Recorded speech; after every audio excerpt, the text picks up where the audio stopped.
A continuación, Noticiero Telesucesos. Clasificación A. Apto para todo público.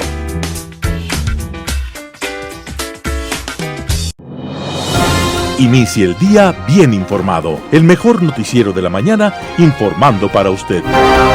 Noticiero Telesucesos.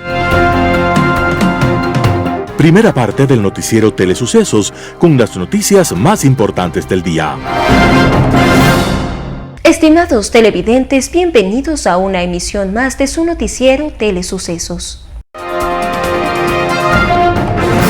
Un día como hoy. Hubo un hombre llamado Demócrito, que había nacido en Grecia hace 25 siglos, y dijo que la materia estaba hecha de partículas muy pequeñas, llamadas átomos. Pero sucedió que durante muchos siglos la humanidad se hundió en el oscurantismo y se olvidó de la matemática, de la medicina, de la astronomía, de la física, de todas las ciencias y de todas las artes. Y se olvidó también de lo que había dicho Demócrito acerca de los átomos, hasta que alguien, en el siglo XX, decidió demostrar, y lo logró, que los átomos existían, y por supuesto que Demócrito tenía la razón.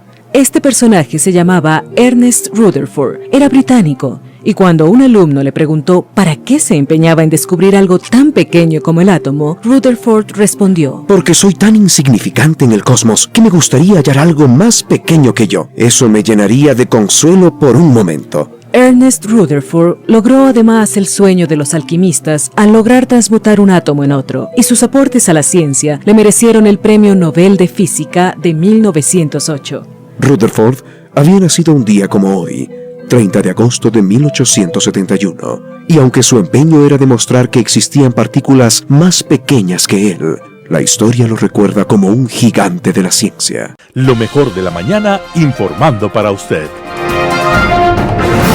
Titulares. Casi 5.000 ciudadanos afganos serán acogidos temporalmente en Ecuador. Nuevas acusaciones en la Asamblea señalan a Darwin Pereira.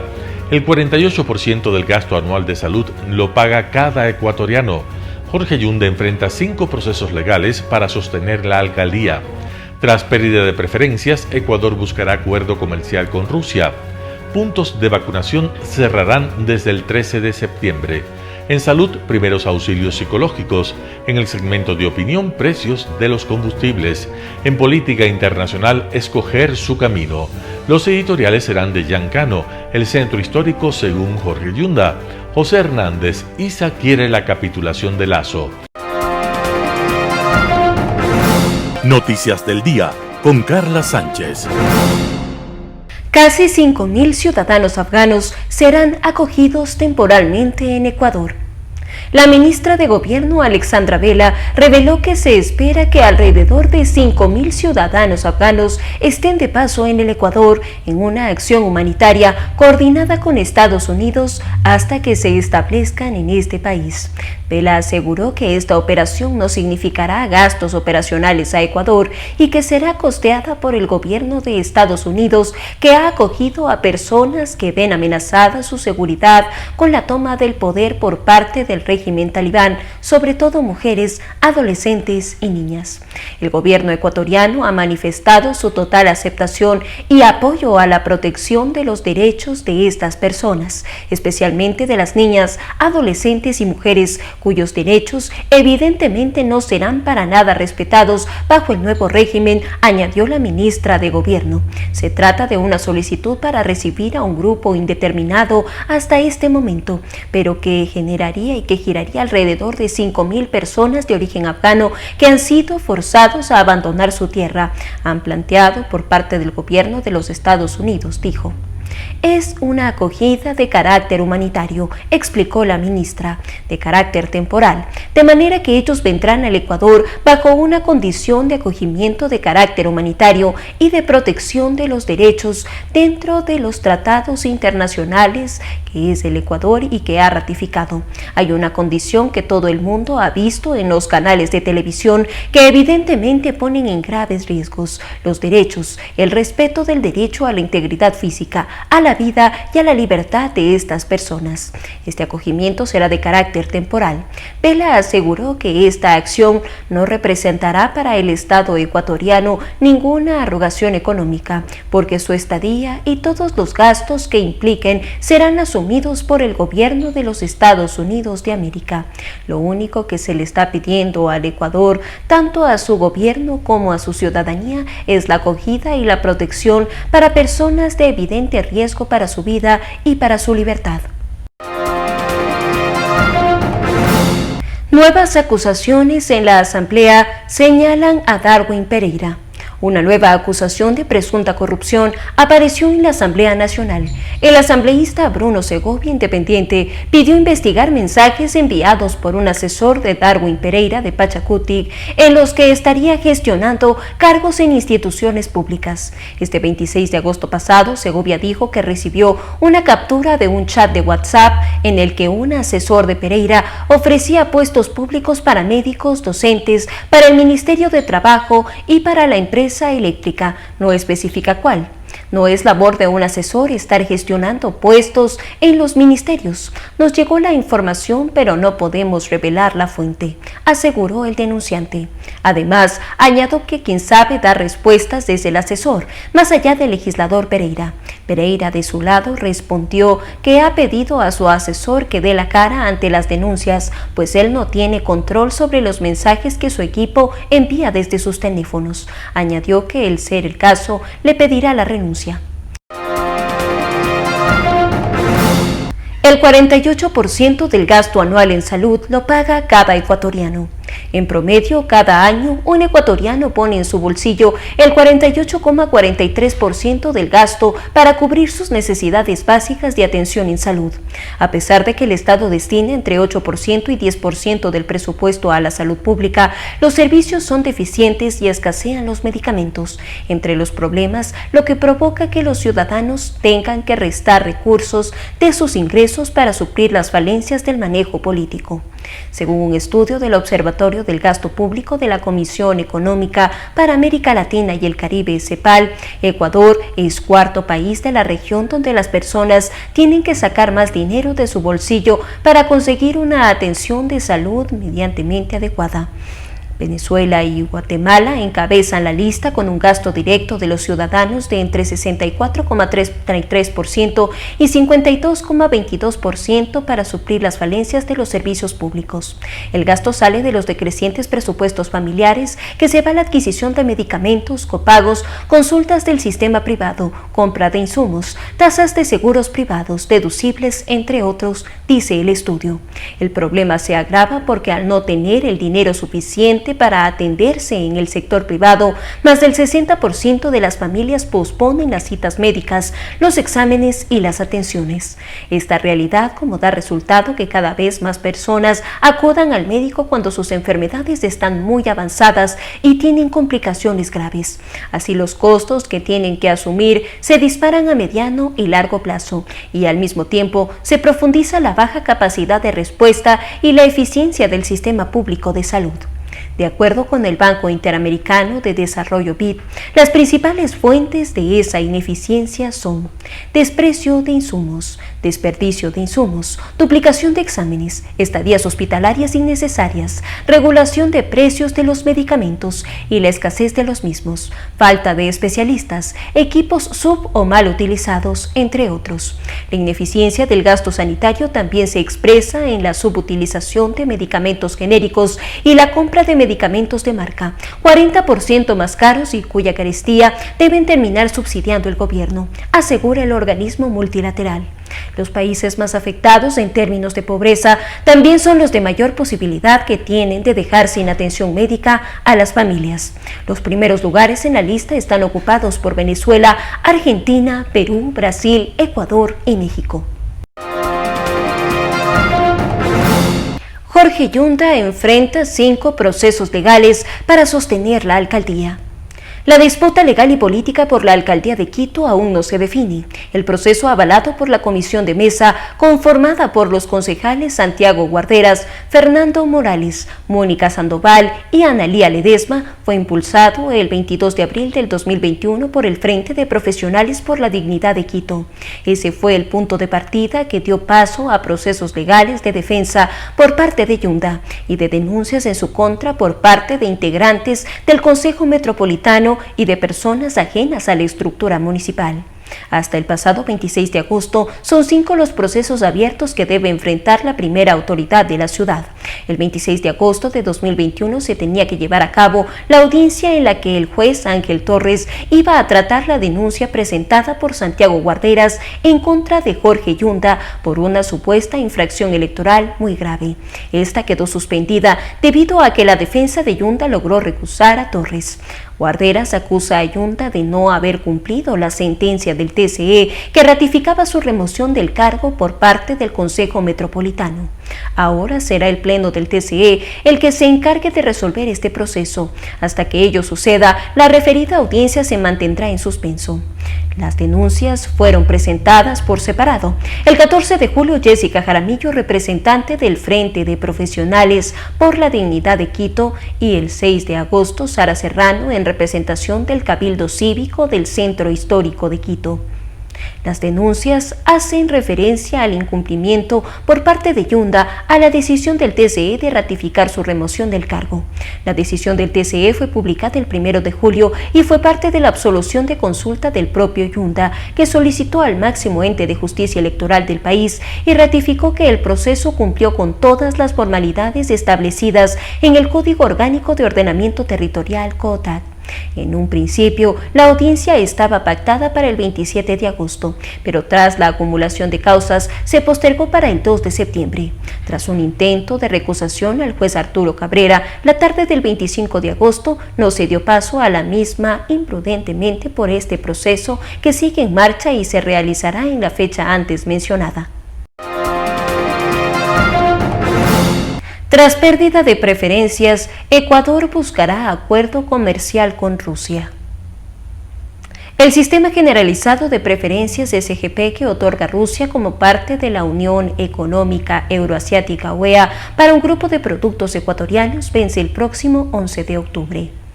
La medida implicará que 66 bienes de exportación ecuatorianos que pagan menos aranceles pierdan estos beneficios equivalentes a $12 millones al año. Otros 74 países también saldrán del SGP junto con Ecuador. Actualmente, el país exporta 97 tipos de productos a ese bloque comercial. El SGP es un mecanismo a través del cual la UE otorga condiciones de acceso preferencial a una selección de productos de 103 países en desarrollo. Ecuador es uno de ellos. En el listado de bienes ecuatorianos que están en este sistema se incluyen banano, flores, camarón, café, productos pesqueros y otros. El Ministerio de Producción explicó que entre los criterios del bloque eurasiático para eliminar a los 75 países del GCP está el incremento económico interno de cada nación, tomando en cuenta el PIB per cápita. Así, según datos del Banco Mundial, Ecuador registró hasta el 2020 un PIB de $5.600 por persona, que lo posiciona como un país con ingresos de renta medio alta. El ministerio dijo que para volver a ser incluidos en este sistema, el PIB per cápita deberá ser de $4.000. Otro factor para la eliminación del SGP fue el déficit comercial que mantienen los países de la UEA con Ecuador. El bloque, además de Rusia, congrega a Bielorrusia, Kazajistán, Uzbekistán y Armenia. Por eso, según el ministerio, la mejor alternativa para disminuir este efecto será propiciar la firma de un acuerdo comercial que beneficie a ambas partes. Rusia es uno de los principales mercados para productos agroagrícolas de Ecuador. De enero a julio de 2021, en ese destino se enviaron $493 millones en bienes no petroleros. El banano encabezó la lista. Según datos de la Asociación de Comercialización y Exportación de Banano, el país euroasiático es el segundo mercado para la fruta. Solo en el primer semestre del 2021 concretó el 20% de los envíos totales, que equivale a unos 39 millones de cajas. Richard Salazar, director director del gremio explicó que con la eliminación de las preferencias, el banano se encabezará y se encarecerá con $25 por caja. Puntos de vacunación cerrarán desde el 13 de septiembre. Para esa fecha se estima que 9 millones de ecuatorianos tendrán las 2 dosis de la vacuna contra la COVID-19, donde se colocarán las vacunas a partir de entonces. Desde el 13 de septiembre del 2021, los puntos de vacunación a nivel nacional cerrarán sus puertas. Así lo confirmó el viceministro de Salud, José Ruales. Ruales detalló que la vacunación contra la COVID-19 se trasladará a 1.873 centros de salud ministerial, igual que el resto del esquema regular. Sin embargo, las autoridades analizarán si en las grandes ciudades se mantienen algunos de los puntos de inoculación. Para esa fecha, se estima que 9 millones de ecuatorianos tendrán las 2 dosis de la vacuna contra la COVID-19. ¿Dónde se colocarán las vacunas a partir de ese entonces?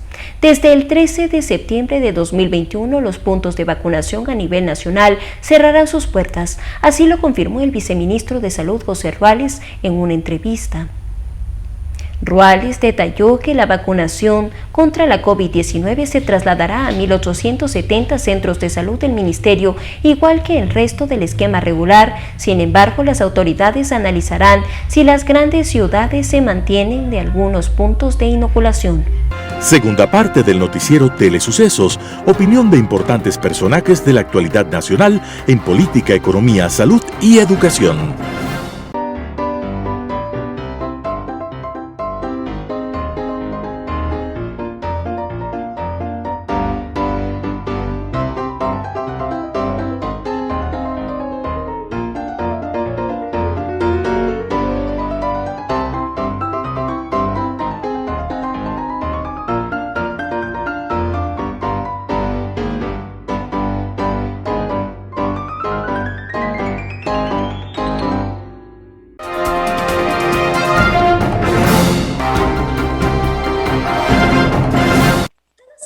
Hemos experimentado en algún momento de nuestras vidas situaciones de extrema tensión, de crisis, como por ejemplo un asalto, los desastres naturales, alguna situación de esas como las que están viviendo, por ejemplo, ahora las personas en Afganistán y también en Haití, producto del terremoto. Esas situaciones extremas generan en las personas una condición de shock y frente a ese shock es difícil que ellas puedan volverse a ajustar inmediatamente. Para eso, dentro de la psicología, se utiliza una herramienta que se denomina primeros auxilios psicológicos.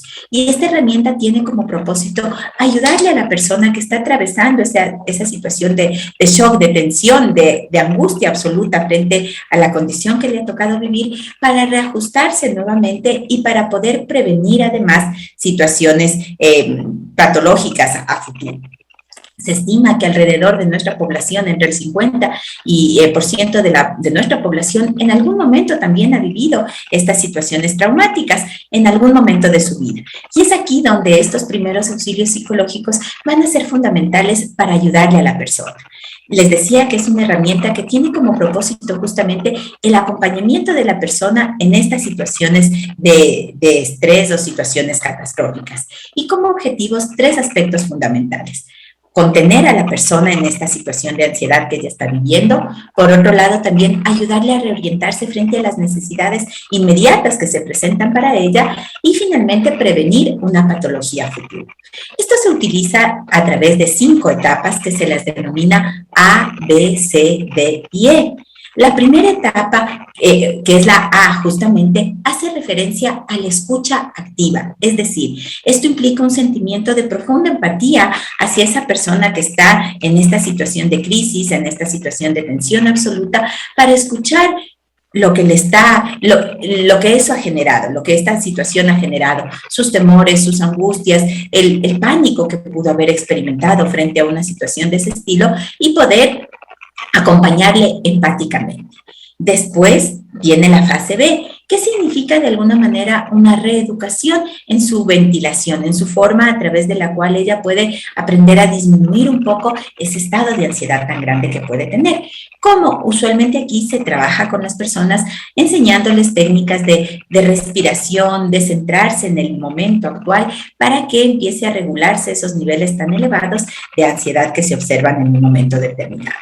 La tercera etapa, la C, implica la categorización de sus necesidades, porque usualmente la persona que vive estas situaciones de crisis se angustia tanto por lo que está viviendo actualmente, por lo que va a vivir en el futuro. Entonces todo eso se hace una mezcla de emociones negativas, indiscutiblemente, que le generan mucho más tensión.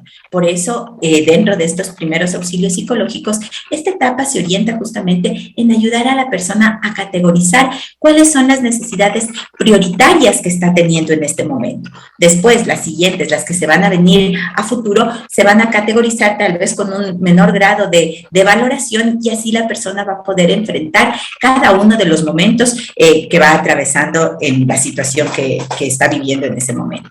Luego viene la etapa D, y esa etapa D significa el ayudar a la persona a ubicarle en redes de apoyo que puedan ayudar a solventar esas necesidades que está teniendo.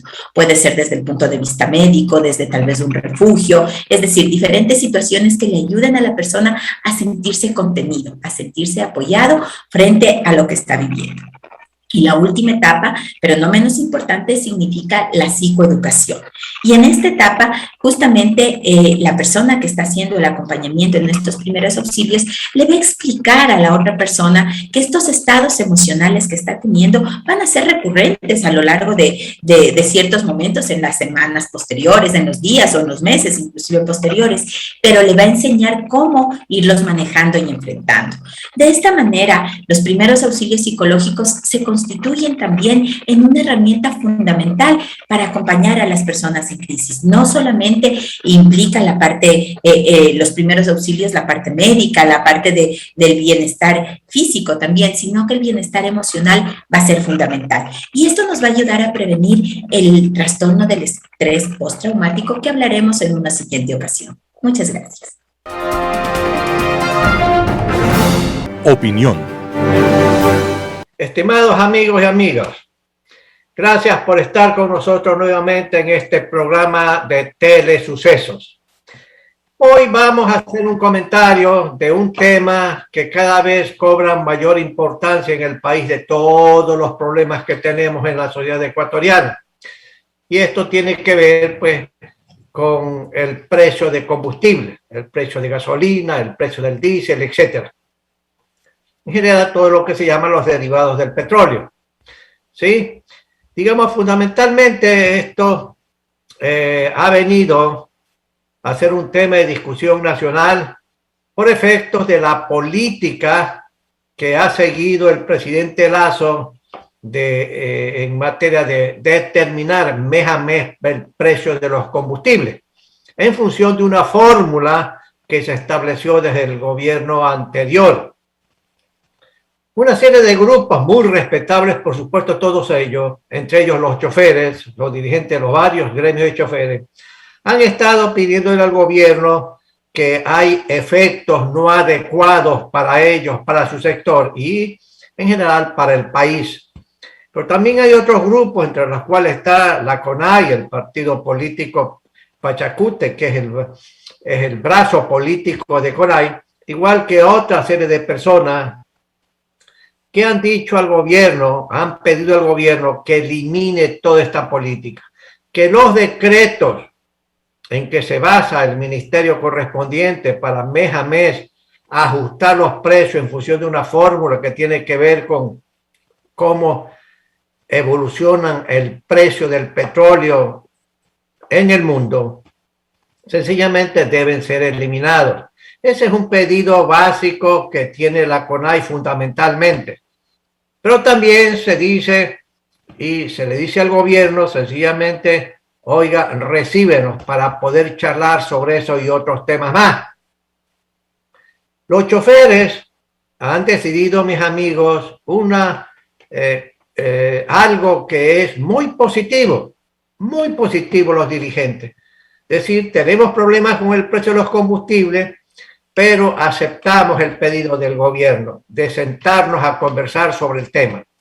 Ahora, amigos, fíjense, los derivados, naturalmente, como todos ustedes saben, esto es una cosa simple, es una cosa de todos los días, es una cosa que la sentimos todos los ecuatorianos. Son importantes para varias actividades o para la mayor parte o todas las actividades económicas y de todo tipo en el Ecuador. Nos afecta la vida diaria en términos del transporte público-privado, al transporte público masivo a través de los troles, a través de los buses que en las ciudades del Ecuador existen y que nosotros los tomamos para trasladarnos de un lado a otro. Existe el servicio de taxis, existe el transporte pesado, etcétera, y el transporte liviano para que nos lleven de una ciudad a otra en turismo o de trabajo de cualquier naturaleza. Y todos estos vehículos, pues como ustedes conocen, se mueven con combustibles, se mueven con derivados del petróleo, gasolina extra y otro tipo de gasolina, gasolina premium, especial, etcétera, etcétera, el diésel.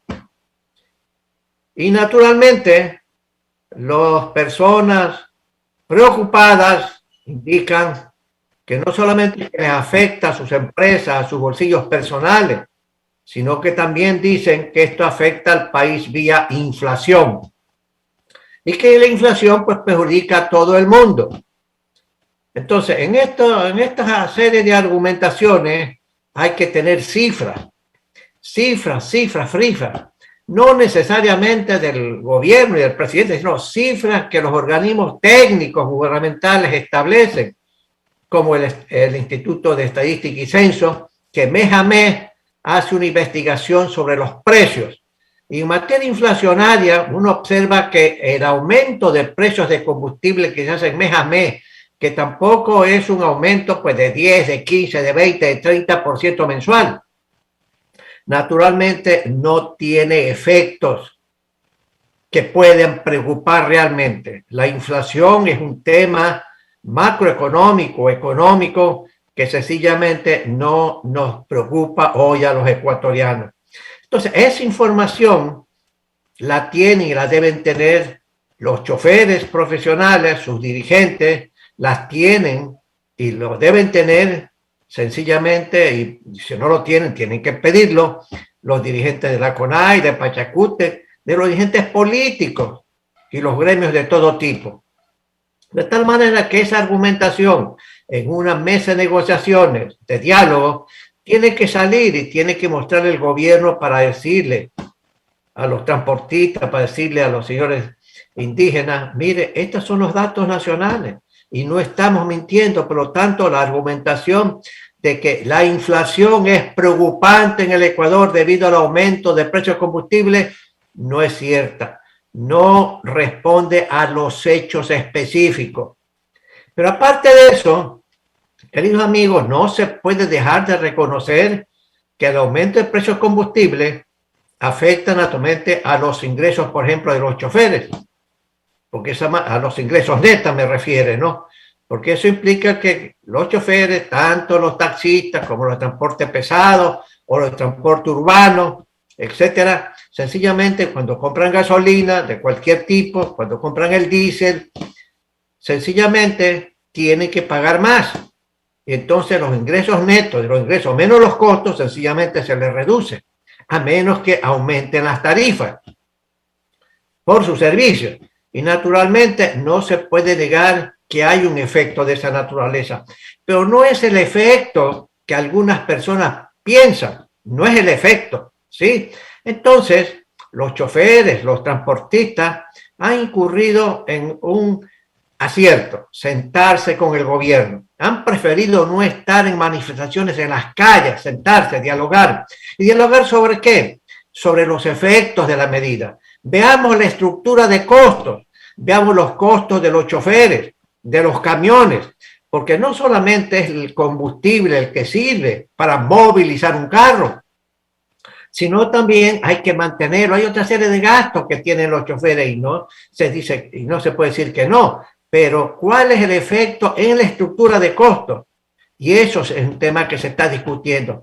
No se trata de que los choferes mientan sobre lo que dicen, ni que miente el gobierno sobre lo que afirma, no, sino que entonces en una mesa de negociaciones se conversa el tema de la estructura de costos. ¿Cómo afecta la estructura de costos en la actividad de los choferes? Porque dependiendo de eso, entonces uno puede decir, a ver, choferes, vamos a suponer que ustedes aumenten la tarifa. Esa tarifa se vuelve un insumo, un costo para otra serie de negocios. Y hay que ver la estructura de costo de esos negocios para ver en qué porcentaje se aumenta aumento de tarifas, si es que las tarifas de transporte urbano, interprovincial, rural, etcétera, se aumentan. Y entonces cada vez uno va en la cadena de valor, en la cadena del proceso de producción, llega uno a decir, muy bien, ¿cuál es el efecto sobre el precio final?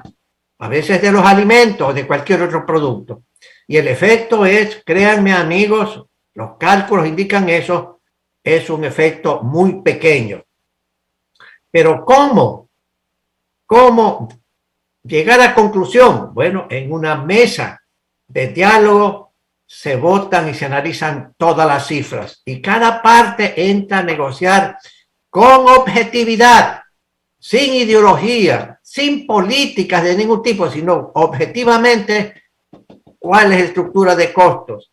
Y si se nota que en la estructura de costos hay complicaciones, hay que ver entonces cómo compensar. Y el gobierno está dispuesto, lo ha declarado a los choferes, como a la CONAI y otros grupos humanos, que para evitar un efecto a la gente pobre, a la gente con extremos ingresos mente bajos, por ejemplo, la extrema pobreza que sigue existiendo en el Ecuador, personas que naturalmente viven con $1.90 diario o menos. Y luego si tienen que transportarse de un lado para otro en la ciudad de Quito, en la ciudad de Cuenca, en la ciudad de Guayaquil, etcétera, la pregunta es cuánto se lleva en transporte. Y si que tienen que subir las tarifas, cuánto adicional le golpea a ese hombre de trabajador que gana muy poco. ¿Sí? Entonces ahí viene la compensación, ahí viene fórmulas que se discuten en una mesa de diálogo. Y ahí los choferes ya tienen una compensación. El arancel de aduana se ha reducido para una serie de piezas como respuesta, etcétera, que sirven para los camiones, para los autos de alquiler, etcétera. Pero a su vez, personas como la CONAI, respetable grupo, etcétera, etcétera, dicen no al presidente. Usted elimina eso antes de ir a sentarme con usted. Y eso no es razonable, amigo, no es razonable. El presidente no solamente que es elegido en términos legales, sino que tiene la legitimidad popular. Y por lo tanto, no se trata de obedecer al presidente. Se trata de que debe haber un diálogo civilizado. Entonces, los señores de la CONAI han sido invitados por el gobierno y esperemos que en los próximos días se sienten, pero no pueden poner condiciones, decirle primero me elimina toda esta política, no me aumenta más el precio del combustible. Segundo, siempre usted tiene que aceptar que vayamos 100 personas de nosotros, por ejemplo.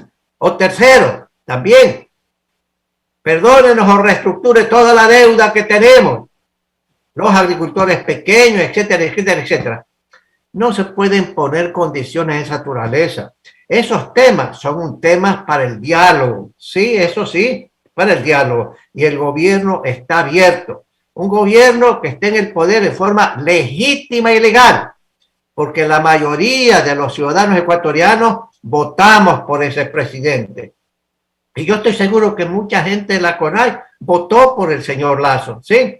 Entonces, amigos dirigentes de la CONAI, sean sensatos, no pongan condiciones, pongan temas para el diálogo, temas para la discusión y acudan donde el señor presidente con su equipo para conversar esos varios temas que a ustedes les interesan, que yo creo que sí puede haber una solución razonable. no para desmantelar esta política de subsidio. No, ese sería un error del gobierno y del presidente. No se puede eliminar esos decretos, ni se puede eliminar la decisión de seguir aumentando. Hay un subsidio que es importante, que se va reduciendo a medida que el precio del petróleo en el mundo no aumenta y a medida que suben el precio de la gasolina, del diésel, etcétera, internamente en el Ecuador. No solamente para ponerles a ustedes dos ejemplos generales. Hay unos 50 millones de barriles que se importan de combustible, nafta, diésel, gas. ¿Por qué? Porque la refinería, la más importante del país, que está en Esmeralda, sencillamente no da más. 50 millones. Y la diferencia entre lo que se cobra internamente en el país por ese precio de combustible y lo que se importa aproximadamente está entre 20 y 25 dólares el barril. Y si se importa 50 millones de barriles, hay un subsidio así teórico en forma aproximada entre 3.000 a 1.200 millones de dólares. Ese monto es preferible que no esté en el bolsillo de los ecuatorianos que tenemos posibilidades de pagar, sino sencillamente para alimentar a los sectores sociales como es salud, educación para la gente pobre. Ahí hace más efecto ese subsidio. Por lo tanto, dirigentes de la CONAI, por favor, sean sensatos, acudan con los temas a charlar y lleguen a un acuerdo con el presidente. Amigos y amigas, gracias por estar con nosotros nuevamente en este programa. Nos veremos la próxima semana. Global Hoy con Alan Carter. Las noticias de Afganistán definitivamente han sido las preponderantes y las más significativas a lo largo de toda esta semana e inclusive algunos días antes. Hemos analizado en detalle en este programa el desarrollo del proceso de la retirada de las tropas americanas y europeas de Afganistán, sin comprender del todo la complejidad del entramado de relaciones y divisiones entre la miríada de grupos y organizaciones internas contenidas en el amplio manto que el nombre del Talibán cobija y que al parecer incluye, como toda estructura, posturas más o menos extremas, más o menos rígidas. Pero además de esta realidad, recién estamos empezando a comprender y a apreciar que el monopolio del terror y de la violencia no ha sido patrimonio exclusivo del Talibán, sino moneda de cambio corriente en el país. El doble ataque suicida del 26 de agosto, que se salda con cerca de 100 muertos y muchos heridos y mutilados en el aeropuerto, es inmediata y orgullosamente asumido por el grupo terrorista del Estado Islámico del Khorasan, la denominación medieval del Afganistán actual. Al parecer, la truculencia, la brutalidad y la crueldad máximas posibles es el objetivo buscado para mejor aterrorizar a la población. El indiscriminado ataque es parte de un concurso entre los sectores más radicalizados por cuál puede ser el más efectivo a la hora de matar gente. Las evidencias cada vez más abundantes de las atrocidades cometidas por grupos talibanes antes y durante su campaña para recapturar el país y someterlo a su control, dejan en un limbo de profunda duda las declaraciones de la dirigencia talibán de que no habría venganza, de que la amnistía proclamada abarcaba a todos, de que los derechos de las mujeres afganas al trabajo y a la educación iban a ser respetados, etcétera, etcétera. Las palabras son tan solo eso, y como ya hemos visto tantas veces, se las puede matizar o afirmar, como tan a menudo sucede, que se las ha sacado de contexto. Por sus obras los conoceréis, nos dice el mensaje evangélico, y esas obras no pueden ser más alarmantes. traductores y colaboradores de las fuerzas extranjeras asesinados, familias enteras de aquellos a los que no pueden encontrar, tomadas como rehenes para que se entreguen, ejecuciones sumarias de miembros de las Fuerzas Armadas que se atrevieron a cumplir su deber y enfrentar al talibán en batalla. La increíble pero muy reveladora declaración y pedido del mando provisional del talibán a las mujeres afganas de que no vayan a trabajar ni salgan a la calle porque los soldados talibanes no están entrenados para respetarlas ni tienen la costumbre de hacerlo. El abismo ético de esta declaración nos da la medida del océano cultural, espacial y temporal que existe entre estas visiones fundamentalistas islámicas que pretenden un retorno por los medios que sean necesarios a un pasado de oprobio, a la aplicación a rajatabla de una ley islámica formulada en el siglo VI por uno más de tantos profetas que han aparecido y que hasta hoy siguen apareciendo para una comunidad tribal y esencialmente nómada, y el mundo del siglo XXI. Un mundo urbanizado y cada vez más interconectado. Ese anclaje en el pasado de importantes sectores del mundo islámico que buscan en esa visión arcaica de su religión un referente de identidad que les dé seguridad y estabilidad en un mundo cuya característica principal hoy es el cambio. Eso nos puede dar pistas para comprender las causas de su resistencia a ese cambio y a la necesaria evolución de la sociedad toda en el respeto a la persona, al individuo, más allá de su color, de su fe o de su género. Ciertamente, este salvaje ataque no hace más que ratificar las dudas que existen en el mundo en el sentido de que Afganistán se vuelva una vez más centro de entrenamiento y santuario para las diversas agrupaciones de terroristas islámicos que actúan en diversas regiones del mundo.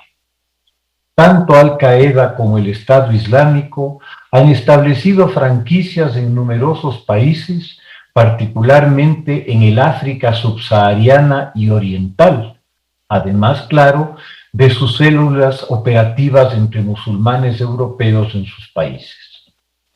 Es absolutamente legítimo que el mundo occidental y su cultura, objetivo principal del ataque y del odio de estos grupos fundamentalistas, se defienda por los medios a su alcance para hacer respetar sus valores y principios, mucho más en su casa y en su medio. Si el Islam radical pretende continuar en su viaje al pasado, en su retorno a esa esencia de pureza que buscan en un mensaje del siglo VII, que lo hagan en sus países, si estos los aceptan y acogen. Será lamentable observar desde lejos cómo a través de la violencia extrema y el terror, probablemente impondrán sus ideas primarias, pero será obligación y opción de los propios musulmanes el superar esas cadenas religiosas e ideológicas que buscan mantenerlos en ese pasado. No es, ni tiene por qué serlo, obligación ni función del mundo occidental el exportar sus valores y principios de respeto a las libertades y personas, de su modelo democrático o de su muy notable creación, el concepto de derechos humanos, al resto del mundo. El mundo occidental ya dio su lucha durante varios siglos para liberarse de las ataduras religiosas y lograr, a través de la liberación de la mente y de la creatividad, de las taras del dogmatismo, el más extraordinario progreso científico, técnico y de calidad de vida que el mundo haya visto en su historia. Le corresponde defender esa herencia de libertad y respeto sin permitir que los mecanismos creados para garantizar derechos y libertades sean empleados en su perjuicio y en su contra por aquellos para quienes esos valores no solo que no significan nada, sino que son vistos como algo que debe ser destruido. Y el musulmán que ha sido acogido en Europa, en Estados Unidos, en Australia o en América, sea como refugiado político o económico, no se siente a gusto con la moral occidental, con sus valores culturales, lo procedente y lógico es que se regrese a su país de origen y viva dentro de la moralidad de los valores y los principios de éste. Si tanto le molesta el materialismo occidental, debería ir a experimentar la espiritualidad del desierto y recibir las sabias enseñanzas de alguno de los muchos mulás que estarán encantados de instruirle en las virtudes de su fe. Pero pretender que, por ser musulmán, la sociedad occidental esté obligada a darle un trato especial, unos beneficios especiales y permitirle que atente contra sus principios y sus valores es simplemente ridículo. Y resulta aún más ridículo el que existan ciudadanos occidentales que han vivido y disfrutado de las condiciones de vida y seguridad que su cultura, con mucho esfuerzo y tenacidad, ha construido a lo largo de generaciones y de siglos, sean cómplices al no hacer respetar activamente a su cultura de acciones encaminadas claramente a subvertirla y devaluarla. Sin duda alguna, vale la pena levantar la voz para defender un mundo que ha traído, no solo para sí, sino para todo el planeta, unos niveles de vida inimaginables hace 200 años. La ciencia y la técnica occidentales han hecho por el mundo en 200 años más que todo el resto en 9000. Que han habido errores, abusos, injusticias, tal vez, pero que el balance es de lejos favorable, no admite discusión alguna. Muchas gracias. Editorial. El Centro Histórico según Jorge Yunda, por Giancarlo de Criterios Digital. Las luces amarillas que iluminan al centro histórico por la noche producen un color naranja en las paredes blancas de las casas de estilo andaluz. Incluso se puede sentir el frío al recorrer esas calles, algunas todavía empedradas, de quietud, de historia, de nostalgia, de pasillo, de la negra mala, de murciélagario. Eso se observa en 2 afiches colgados en uno de los restaurantes típicos del centro, de esos antiguos y raros que han sobrevivido a toda la borrasca, incluida la pandemia. Son 2 grandes imágenes. La realidad es que el campanario de la catedral, una de las iglesias más importantes de la ciudad, se cae a pedazos. Su pintura blanca está manchada, hay hierba, su enlucido cae al piso, tiene vidrios rotos. La catedral está en el corazón de Quito, la Plaza Grande, y desde ese punto ya se mira el deterioro de lo que alguna vez fue un orgullo del país y del mundo. Si por Quito, por su arquitectura colonial, es patrimonio cultural de la humanidad, pero al paso que va, nos sorprendería que ese título nos quedara grande. El centro histórico de Jorge Yunda, quien fue elegido alcalde hace 2 años, muestra un deterioro a todo nivel. La falta de autoridad, de control en las calles del centro, ha creado una imagen que sobrecoge a los propios quiteños y turistas. Los buses para turistas con grandes ventanales en el segundo piso, que pasan con pocos pasajeros. Ellos con ojos bien abiertos miran la penuria, el desorden por las ventanas informales, la suciedad de las calles y paredes, aceras abiertas. Es como si fuera un tour de la miseria que pasa por la calle Imbabura y otras calles del centro. La desidia de las autoridades, la ineficiencia, están destruyendo al centro. Los adictos, los trabajadores sexuales, los ebrios bravucones pasean por esas calles que han inspirado a los más sensibles poetas, acuarelistas, escritores, fotógrafos. Los comerciantes informales que deambulan específicamente cerca de la zona de Ipiales definitivamente han desbordado a las autoridades. Los agentes municipales son intrascendentes ante la ola de vendedores que están en las calles y que que quitan clientes a los formales, lo que incluso pagan impuestos municipales. Lejos quedaron esos días en que el centro era un referente para el país, que sería el epicentro de una nueva cultura ciudadana, de orgullo, respeto, cuidado. La Ronda ya no acoge a los turistas y artistas internacionales que llegaban para mostrar sus creaciones con el contacto internacional, crear las nuevas corrientes culturales. Caminar por el centro es mirar casas sucias, colorinches, verdes de todos los tonos, celestes, naranjas, los colores más chillones, algunas adornadas incluso con discos compactos, con problemas de humedad.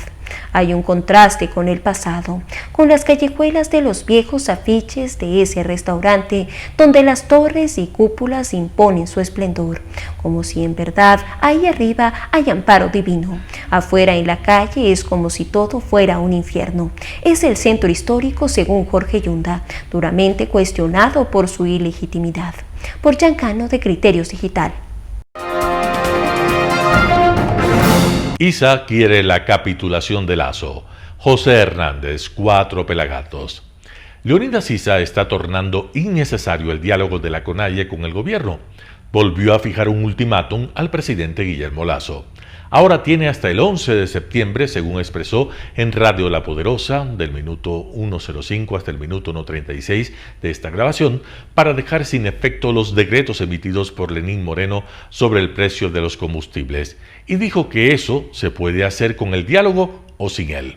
En claro, él no quiere, como quisiera entender el gobierno, negociar las urgencias de las comunidades indígenas. Él tiene una agenda estratégica en el cual el primer punto es doblegar al gobierno.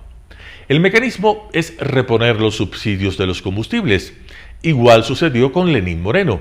En su lógica, Lasso tiene la misma disyuntiva que Moreno: hacer lo que él dice porque él no es él es el pueblo. Y luego se entiende con la CONAIE y las organizaciones sociales hacer una planificación integral de la economía.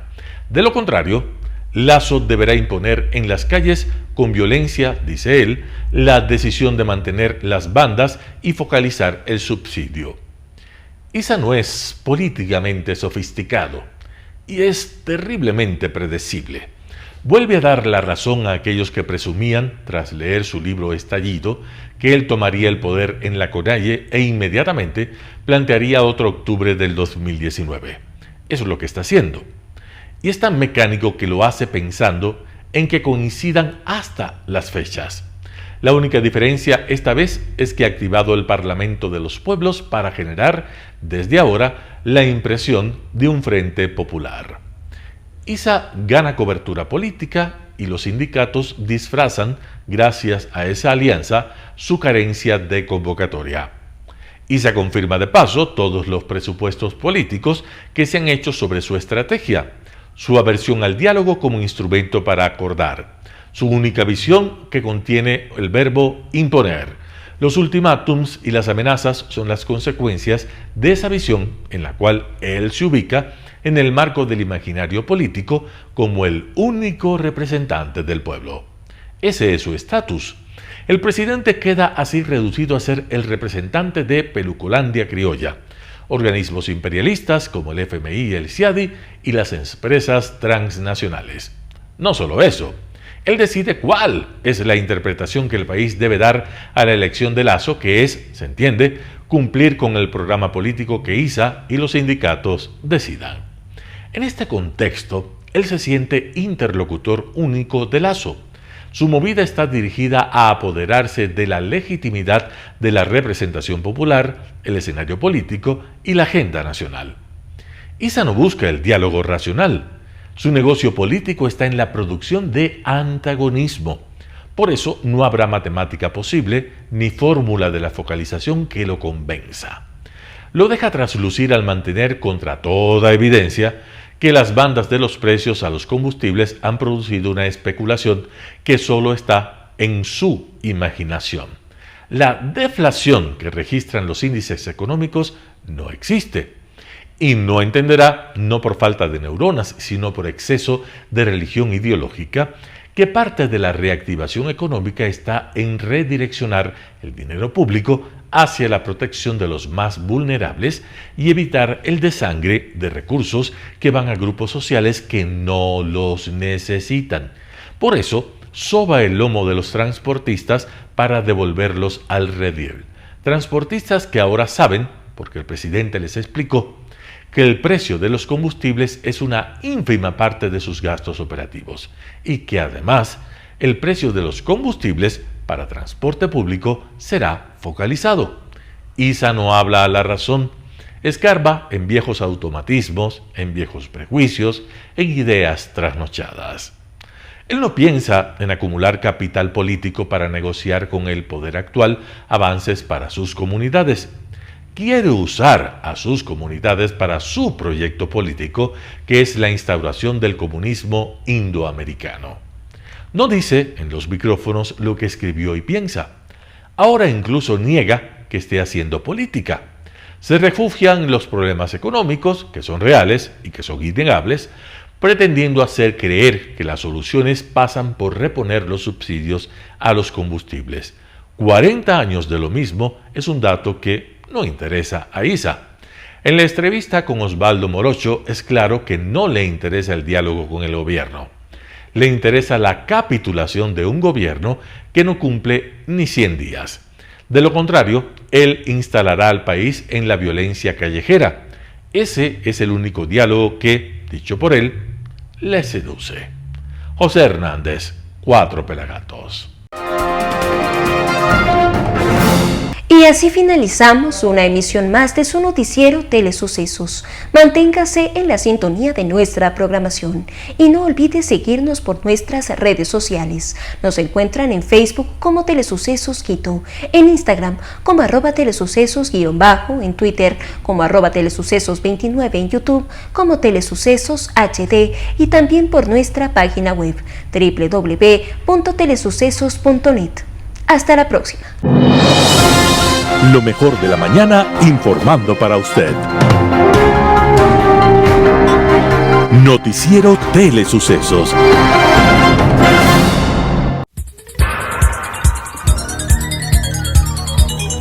Las opiniones vertidas en este espacio por la producción y dirección del programa son de exclusiva responsabilidad de sus autores y de quienes intervienen en ellos.